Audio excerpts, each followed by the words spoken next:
Hi, I'm Ray with Arizonacontrols, and this is our Viper 3D printer. The topic for discussion today is understanding 3D printer G-code.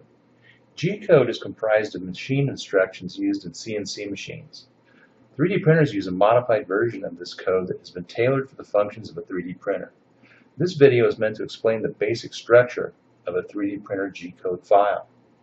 While a G-code file can look rather intimidating, it's actually a fairly simple structure. And we will show you how to edit these files for optimal results in future videos. But for now, let's take a look at a simple G-code file generated by Simplify 3D. Okay, so here we are in Simplify 3D. And the STL file that we're using to generate our G-code file is called 1-inch test square. And this is indeed a 1-inch test square. It is 1/16 of an inch thick. In order to generate the G-code, we are going to first go to the Prepare screen, Prepare to Print. Here is our test square. Notice that it has a skirt around it. It is comprised of 2 lines, and that surrounds our 1-inch test square. In order to generate the G-code, we're going to click Save Toolpaths to Disk, and we're going to save it in this file where I have many other G-codes saved. And that's all there is to it. So let's go look at some G-code. So here we are in Windows Explorer, and I'm going to navigate to the folder where we saved our G-code. And here it is. Now if I double click on it, it'll open in Simplify 3D, and we won't be able to actually view the actual code. So what you do is single click on it to select it, and then right click and open with Notepad. And here's our G-code file. Notice at the beginning of the G-code file there's all these lines that are preceded by a semicolon. These are simply comments, and they don't do anything in the program. I can actually erase them all, and it wouldn't affect the program in any way. And what this is a summary log of all of the settings as they're currently configured in Simplify 3D. So let's scroll down and take a look at the actual G-code.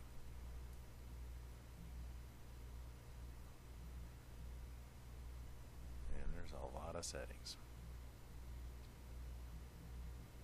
And here's our actual G-code.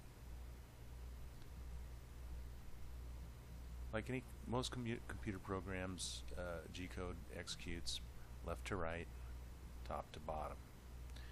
And the first command in G-code is G90. And what this does is it sets the machine to absolute positioning mode. So what is absolute positioning? Let's take a look. So this is a graphic representation of the heated bed on my Viper 3D printer. And it is a 200 by 300 millimeter build surface.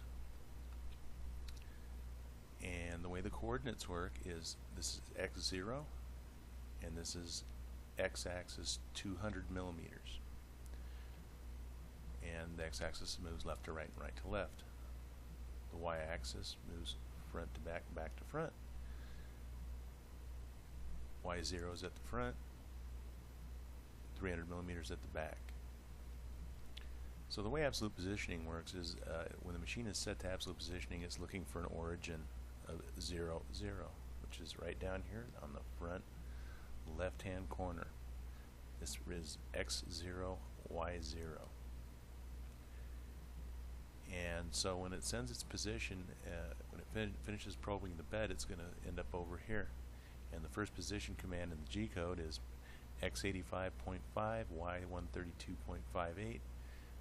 So it makes a fast traverse, and it moves across the table to this coordinate, and this coordinate is 85.5 millimeters from this edge and 132.58 millimeters from this edge, which is that X. Now the extruders are offset on the Viper 3D printer by 50 millimeters, so this is actually where the print's going to start printing. But this is where the first movement's going to go. So that's how absolute positioning works. It's always going to use this as its reference point. So if it tells it to go to X100, Y150, it's going to be right in the center of the bed.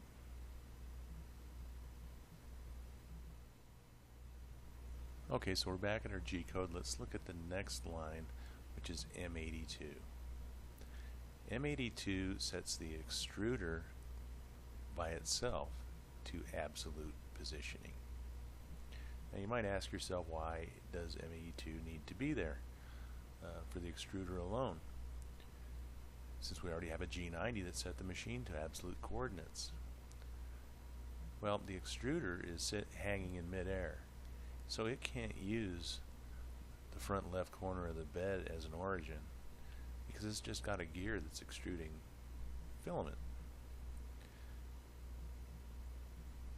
So M82 tells it that it's going to use absolute positioning, and it's going to use an origin of 0.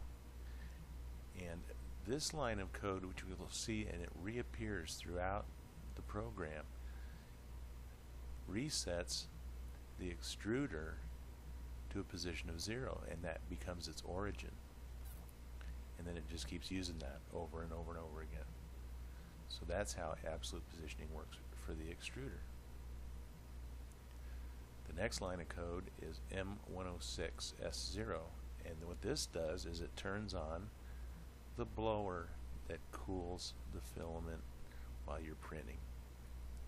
And as you can see, the set point is 0, which means that we're telling the fan not to start. M140S50 is the heated bed set point, and it is currently setting it to 50 degrees centigrade.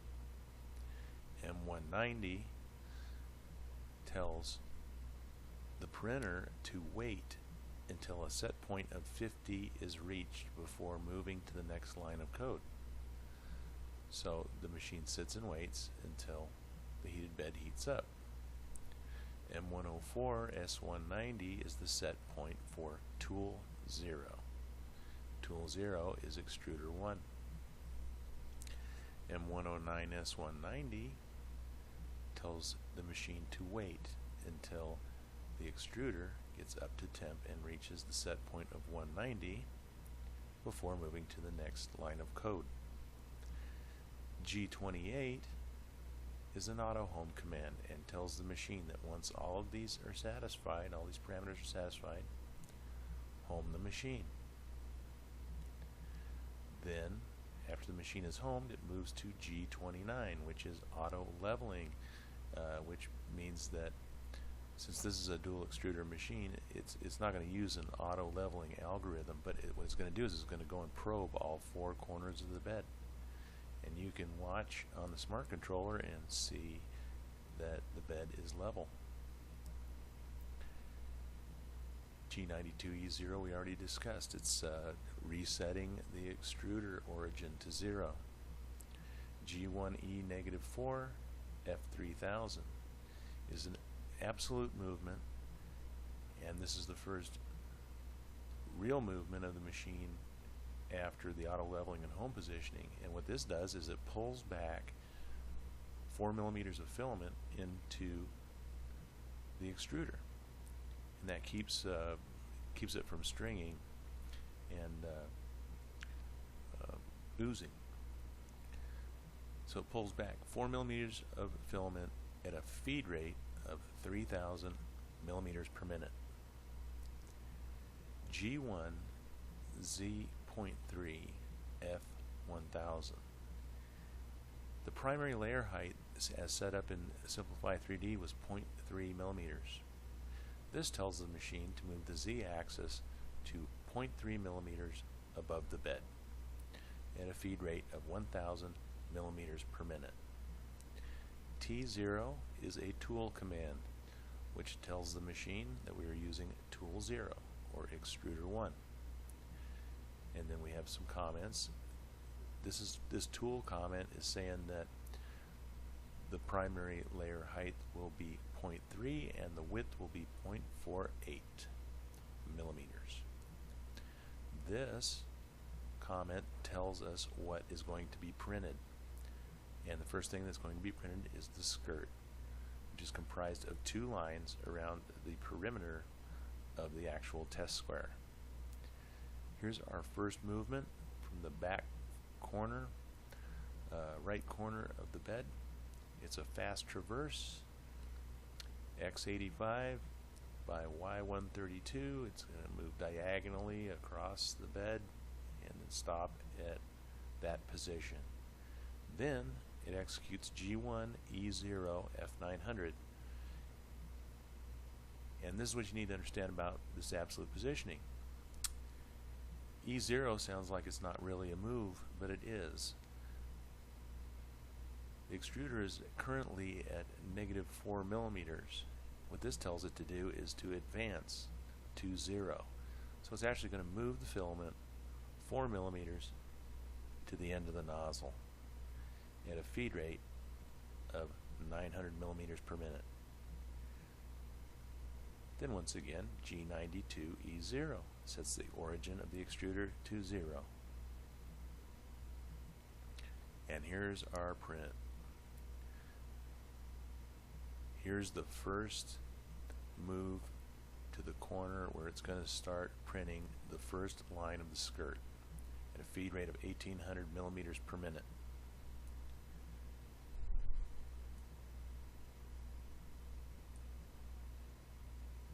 Here's the first line around it, first line of the skirt, and here's the second line of the skirt. And notice between the two, it resets the origin for the extruder to 0. So every time these lines are executed, notice it starts with a 0. It's been re-zeroed. It starts here, zeroed, and then it counts up, and then it zeros the extruder again. G1E4, retraction of 4 millimeters. Then we're going to print the first part of the actual test square, which is right here at a feed rate of 1350. I have Simplify 3D set up to run at 50% speed on the first layer, so it cuts the feed rate in half. And here's the first side of the square, the second side of the square, the third side of the square, and the fourth side of the square, then the outer perimeter. Moves to the back corner of the square, resets the extruder, first side of the square, second side of the square, third side of the square, fourth side of the square, then solid layer. And that's going to go to the back left corner once again for its origin, and then it's going to print a solid layer, and this is going to be the angled movement that's going to fill in our test square. So let's take a look at that in Simplify 3D.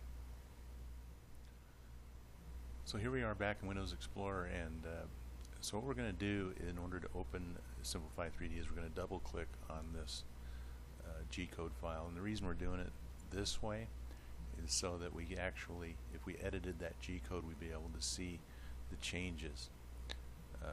So you don't want to open Simplify 3D by clicking on its icon. We're going to do it by double clicking the G-code file.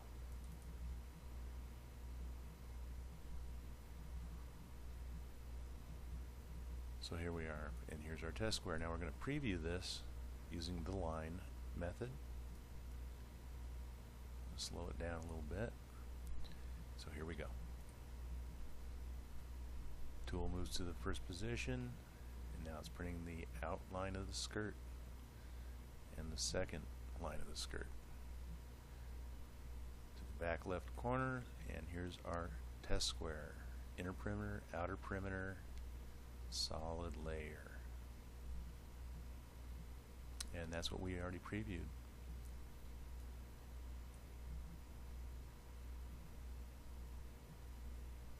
And it's just going to crisscross until it finishes the print.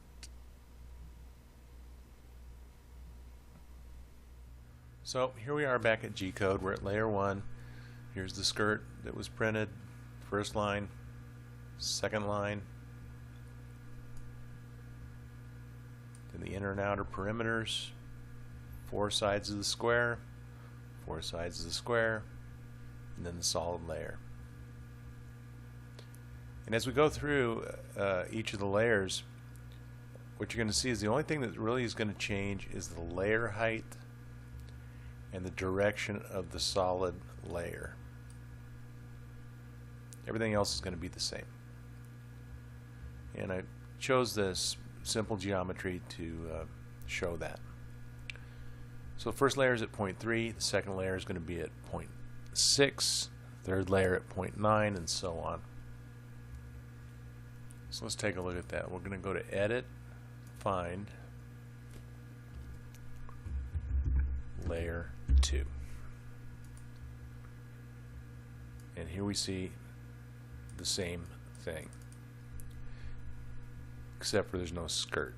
That's only printed on the first layer. The second layer, we go right to inner perimeter,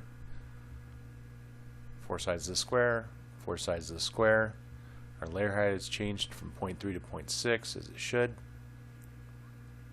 And then our solid layer. It's just going to start from the opposite corner as it does a crisscross pattern between each layer.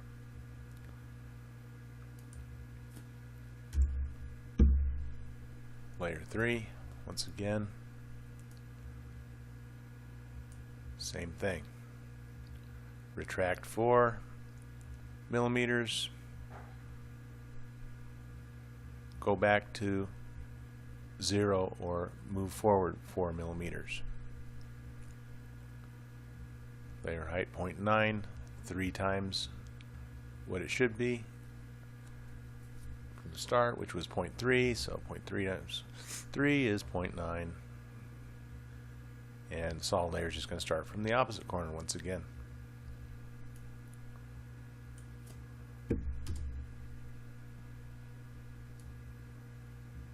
Same thing. And this is going to be the same for a complex print, any print that you do. It's just there's going to be 100 layers instead of 5 layers. And the thing I want to get across is that you're never going to edit this part of the G code. It would be impossible really to calculate because, well, you could do it with a hand calculator, but it'd probably take you a month, and it wouldn't be worth it. Because this is calculating, it's taking the extrusion multiplier plus the layer height and width, and then calculating this extrusion. It'd be very difficult to do by hand. The only thing that you're ever going to edit in G code are the transition points, which is between the layers, the beginning code, and possibly the end code. So it makes G code files actually very easy to work with. Here you go. Layer 5, same thing. Layer height 1.5. So let's move to the end.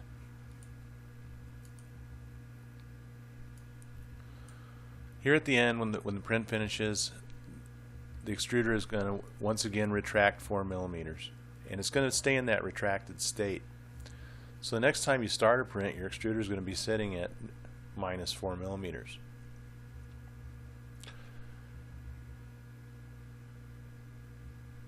This command here is written in a script that I wrote in Simplify 3D. There's a place to do that. And it executes an absolute movement and moves the Z axis up 150 and the Y axis to 250, which moves the bed forward and moves the extruder out of the way at a feed rate of 1,000 millimeters per minute. M300 is a beep. It sends a command to the full graphics smart controller speaker to beep. And this S600 is a frequency of sound. The P1000 is a duration, and it's in milliseconds. So 1,000 milliseconds equals 1 second. So this command basically says beep at this frequency for 1 second, then beep at this frequency for another second, and then beep at a different frequency for another second. So it's going to have 3 beeps, 1 second each, and it's telling you that the print is complete. M104 S0 sets the extruder set point to 0, turning it off. M140 S0 turns off the bed, sets it to 0. M84 disables all the stepper motors. M107 turns off the fan, which was never running to begin with. So this basically shuts down the machine. and that's the end of the G-code. Pretty simple. I'd like to say one thing before we go here. Simplify 3D is not perfect by any stretch of the imagination. It said that there were 6 layers to this print. There's only 5. Another thing is I set the heated bed to 0. And for some reason, Simplify 3D doesn't save these set points. It doesn't matter if I update the profile or anything that I do. Sometimes it just reverts to an older setting. So I'm going to whet your appetite a little bit for editing G-code. Instead of fighting Simplify 3D or whatever program you're using, it's much easier to come in the G-code and edit it, because once you understand what these things are doing, it's very easy to do so. So if I want to shut off the heated bed, instead of going in there and changing the set point and all that, I can come here and simply set this to 0. Now the heated bed is off. It's not going to wait for it. Let's say we wanted the heated bed on. What's going to happen when this G-code is executed is this is going to set the set point of the heated bed. This is going to wait for the heated bed to reach that set point. And you're going to have to wait for it to reach that set point. And then it's going to turn on the extruder, and you're going to have to wait for the extruder to reach the set point. But what if you wanted both of them to start at the same time and heat up at the same time? It's very simple to do. You take this line here, this M104 S190, we're going to cut it, and then we're going to just move it, and we're going to paste it right here. Now the M90 and the M109 are together. The M140 and the M104 are together. So when this code executes, it's going to start up the heated bed and the extruder at the same time. Easy peasy. Then just save your file and execute your print. As you can see, G-code is not actually as complicated as it sounds. Future videos will focus on editing the G-codes so you can optimize your prints. If you like this video and want to see more like it, please subscribe below and toss us a like. We always welcome any comments. Please feel free to visit us at www.arizonacontrols.com. Have a great day and thanks for watching.